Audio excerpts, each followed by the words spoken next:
Hello student, आज की online class में हम न्यू लेसन स्टार्ट करेंगे। क्लास 10th एज हिंदी माध्यम, सब्जेक्ट साइंस का बायो टॉपिक है, चैप्टर है आपका। लेसन 8 स्टार्ट करेंगे आज, जीव जनन कैसे करते हैं। ये आपका न्यू लेसन स्टार्ट हुआ है।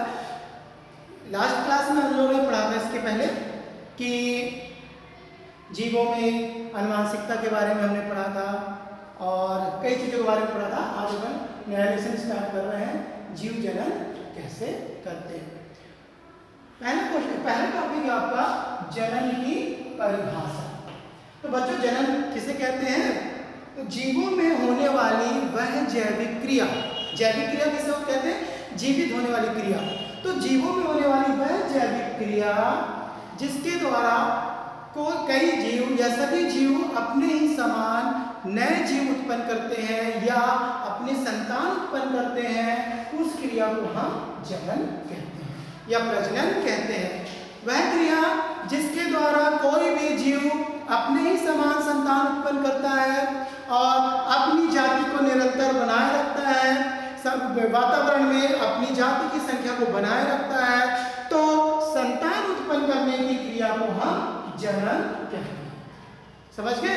जनन की क्रिया के द्वारा ही जीव अपने गुणों को एक पीढ़ी से दूसरी पीढ़ी में संतानों तक पहुंचाता है। अब सेकंड टॉपिक है जनन के प्रकार। जनन के कितने प्रकार होते हैं? तो प्रमुख रूप से जनन या प्रजनन के 2 प्रकार होते हैं। पहला है अलैंगिक जनन और दूसरा है लैंगिक जनन।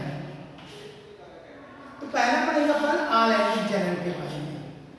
ऐसा जनन या प्रजनन करने की वह क्रिया जिसमें कोई भी जीव के लिए या संतान उत्पन्न करने के लिए 2 अलग अलग जीवों की आवश्यकता नहीं होती, वह प्रजनन या ऐसा जनन जिसमें प्रजनन करने के लिए या संतान उत्पन्न करने के लिए 2 अलग अलग लिंगों यानी नर और मादा या माता पिता की आवश्यकता नहीं होती, उसे अलैंगिक जनन कहते हैं। ऐसे जनन में एक ही जनक होता है, एक ही जनक होकर अपने ही समान संतान उत्पन्न करता है।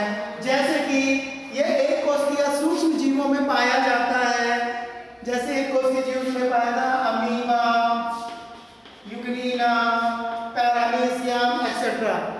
सेकंड है लैंगिक जनन, संतान उत्पन्न करने की वह प्रक्रिया जिसमें जीवों के लिए 2 अलग अलग लिंगों की जरूरत होती है, यानी इसमें नर और मादा अर्थात मेल और फीमेल की आवश्यकता होती है और नर का युग्मक शुक्राणु और मादा का युग्मक अंडाणु आपस में मिलकर भ्रूण का निर्माण करते हैं या संतान का निर्माण करते हैं। तो लैंगिक जनन किसे कहेंगे? वह जनन जिसमें 2 अलग अलग लिंगों की जरूरत होती है, मेल और फीमेल की, तब ऐसे जनन को हम कहेंगे लैंगिक जनन। किसमें होता है लैंगिक जनन? तो सबसे अच्छा उदाहरण है लैंगिक जनन का मनुष्यों में लैंगिक जनन की क्रिया पाई जाती है। इसमें 2 जनक होते हैं, एक मां और एक पिता। थर्ड टॉपिक है आपका आनुवंशिक पदार्थ। क्या होता है आनुवंशिक पदार्थ? तो वह पदार्थ जो कि जनक के गुणों को या माता पिता के गुणों को या हमारे पूर्वजों के गुणों को एक पीढ़ी से दूसरे पीढ़ी में पहुंचाने का काम करता है। इसी आनुवंशिक पदार्थ के कारण कोई भी देखकर बच्चों आपको कहता है कि आप अपनी मम्मी जैसे दिखते हैं या आप अपने पापा जैसे दिखते हैं या आप दादा दादी जैसे हैं या आपका बिहेवियर आपके दादा के ऊपर गया है कि बुआ के ऊपर गया। ये जो वर्ड आप सुनते हैं वो इसी आनुवंशिक पदार्थ के कारण होता है। तो आनुवंशिक पदार्थ किसे कहते हैं?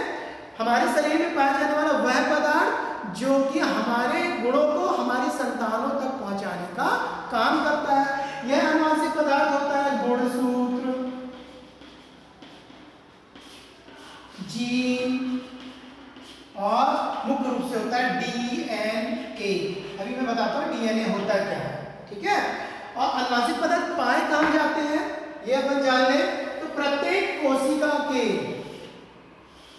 ये जंतु कोशिका है, प्रत्येक कोशिका के केंद्र के अंदर जो द्रव भरा होता है उसको नाभिकीय द्रव कहते हैं और इसी में मुख्य रूप से आनुवंशिक पदार्थ डीएनए पाया जाता है।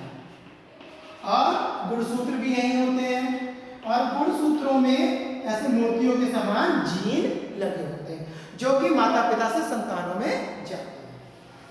ठीक है, अब बीच में क्वेश्चन भी आ सकता है बच्चों कि हम मानव या कोई भी जीव अपने ही समान संतान किस विधि द्वारा उत्पन्न करता है, तो आप बता सकते हैं कि वह विधि जनन विधि है।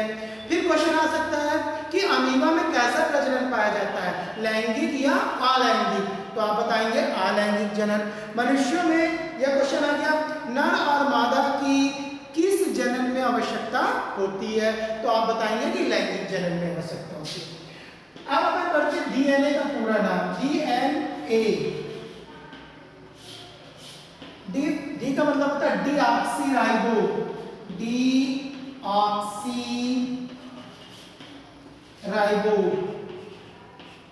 ये डीएनए में पाए जाने वाली शर्करा, शर्करा माने शुगर होती है।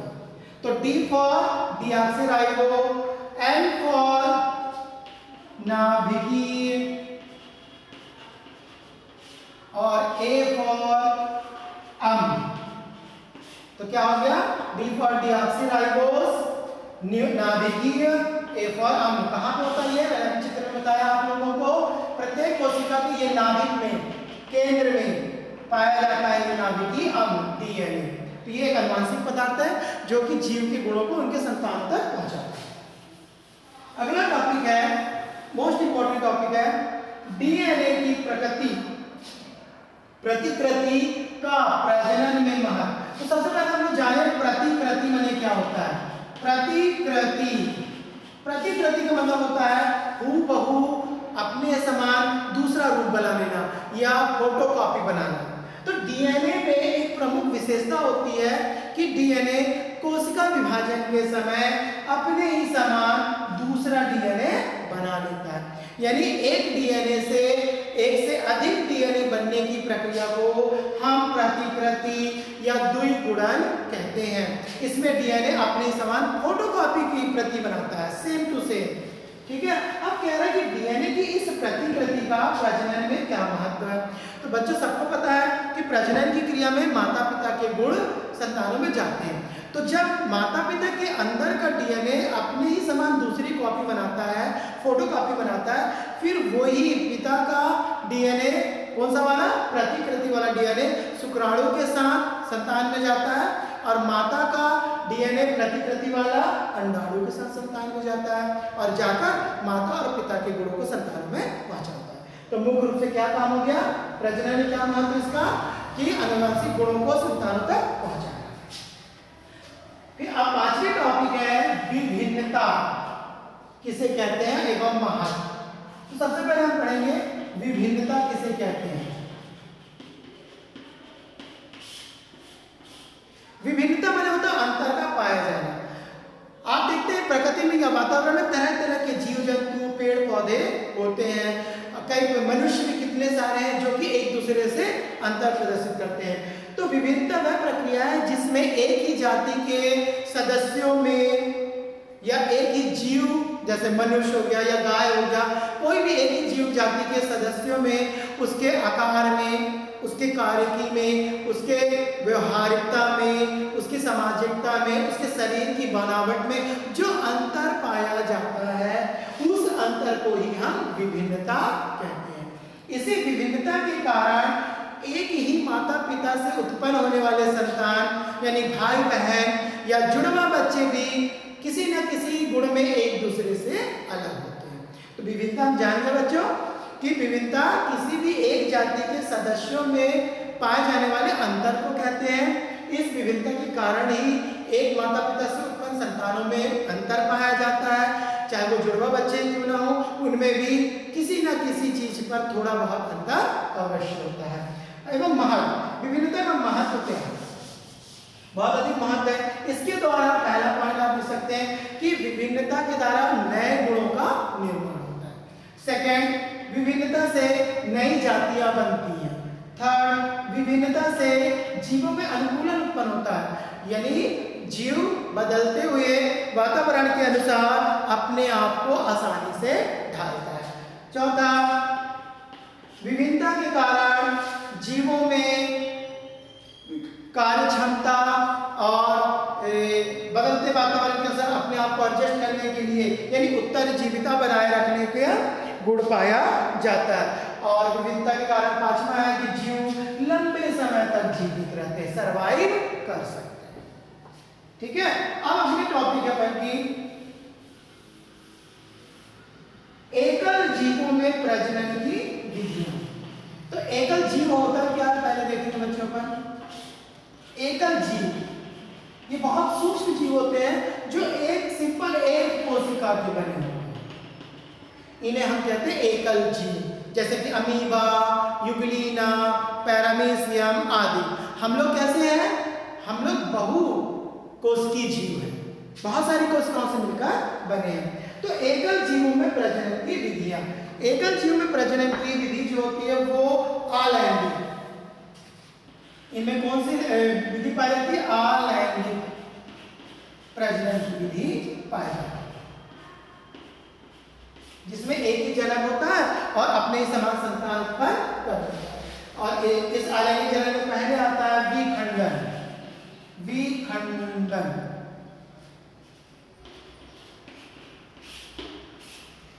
विखंडन अलैंगिक जनन की वह प्रक्रिया होती है जिसमें जीव का संपूर्ण शरीर कोशिका और केंद्रक सहित एक से दो भागों में बढ़ जाता है और एक जनन कोशिका विभाजित होकर दो संतान कोशिकाओं का निर्माण करती है।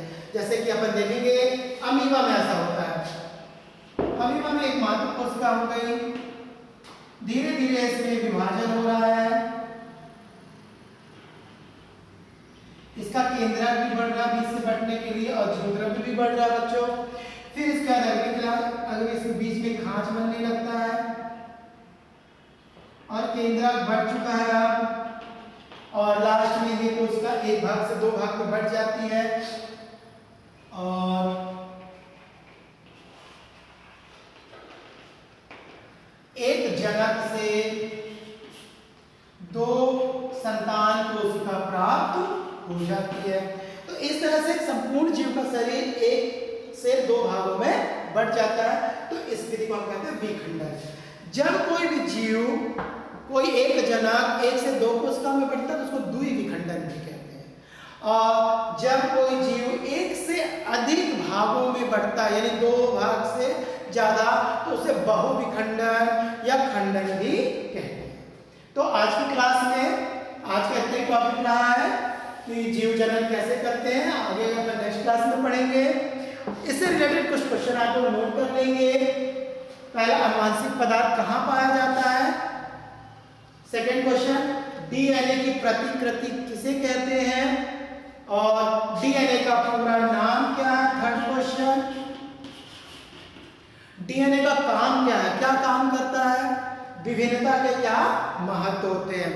तो आप लोग इस वीडियो को लाइक करेंगे, सब्सक्राइब करेंगे और कमेंट में अपना नाम सेंड करेंगे। थैंक यू बेटा।